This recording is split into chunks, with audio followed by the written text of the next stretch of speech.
2026 সালে টি-20 বিশ্বকাপ যত ঘনিয়ে আসছে, আন্তর্জাতিক ক্রিকেটের পর্দার আড়ালে ততই ঘনীভূত হচ্ছে এক গভীর টানাপোড়েন।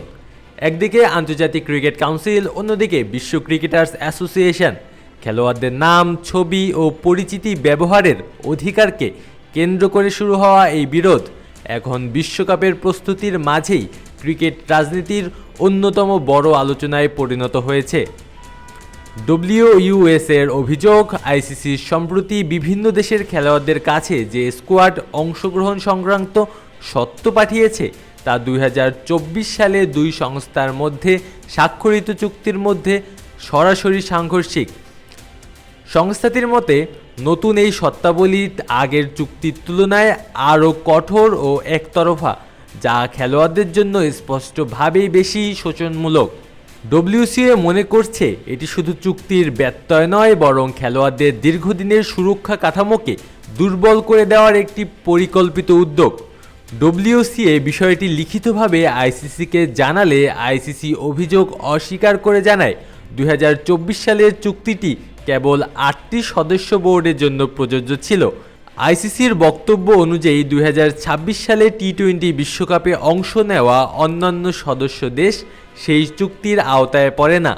বিশ্বকাপে অংশগ্রহণকারী বাকি 12টি দেশের মধ্যে ভারত, পাকিস্তান, শ্রীলঙ্কা, নেপাল, ওমান, সংযুক্ত আরব আমিরাতের ক্রিকেট বোর্ড ডব্লিউসিএ-কে স্বীকৃতি দেয় না। ফলে এসব দেশের খেলোয়াড়রা ডব্লিউসিএ-এর সঙ্গে যুক্ত নন। অন্যদিকে ইতালি, জিম্বাবুয়ে, আফগানিস্তান, নামিবিয়া, যুক্তরাষ্ট্র ও কানাডার খেলোয়াড় সংগঠন থাকলেও 14 জানুয়ারি পর্যন্ত তারা আইসিসির পক্ষ থেকে কোনো স্কোয়াড সত্ত্ব পায়নি। ডব্লিউসিএ-এর প্রধান নির্বাহী জানান, দুই সংস্করণের মধ্যে অন্তত 8টি ক্ষেত্রে মৌলিক পার্থক্য রয়েছে। এর মধ্যে রয়েছে মিডিয়া ও কন্টেন্টে অংশগ্রহণ, ড্রেসিং রুমে প্রবেশাধিকার, পর্দার আড়ালের কন্টেন্ট তৈরি, খেলোয়াড়দের বায়োমেট্রিক তথ্য ব্যবহারের বিষয়, লাইসেন্সিং নীতি, নাম, ছবি ও পরিচিতি অধিকার, খেলোয়াড় চুক্তির শর্ত এবং বিরোধ নিষ্পত্তির প্রক্রিয়া। বিশেষ করে নাম, ছবি ও পরিচিতি ব্যবহারের অধিকার নিয়ে ডব্লিউসিএ সবচেয়ে বেশি আপত্তি তুলেছে। খেলোয়াড়দের কাছে পাঠানো মেমোতে টম মোফ্যাট অভিযোগ করেন, আইসিসি ও সদস্য বোর্ডগুলো ইচ্ছাকৃতভাবে খেলোয়াড়দের সুরক্ষা ব্যবস্থা সরিয়ে দিয়ে তাদের পরিচিতি ও ব্যক্তিগত তথ্য প্রায় সীমাহীনভাবে বাণিজ্যিক ব্যবহারের দিকে ঠেলে দিচ্ছে। তার মতে, এতে সবচেয়ে বেশি ক্ষতিগ্রস্ত হচ্ছেন এই বিশ্বকাপের সবচেয়ে দুর্বল ও কম পারিশ্রমিকপ্রাপ্ত খেলোয়াড়রা, যাদের অনেকেই এখনও অপেশাদার এবং আর্থিকভাবে অনিশ্চিত অবস্থায় রয়েছেন।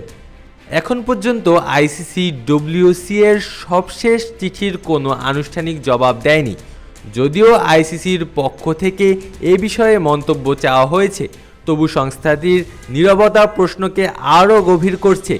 বিশ্বকাপ যত সামনে আসছে ততই স্পষ্ট হচ্ছে যে এই দ্বন্দ্ব কেবল একটি টুর্নামেন্টের সত্ত্ব দিয়ে সীমাবদ্ধ নয়, এটি আধুনিক ক্রিকেটে খেলোয়াড়দের অধিকার, বাণিজ্যিক স্বার্থ এবং ক্ষমতার ভারসাম্য কোথায় গিয়ে দাঁড়াবে সেই বৃহত্তর বাস্তবতারই প্রতিচ্ছবি। আলু আসি তালুকদার, অন ফিল্ড।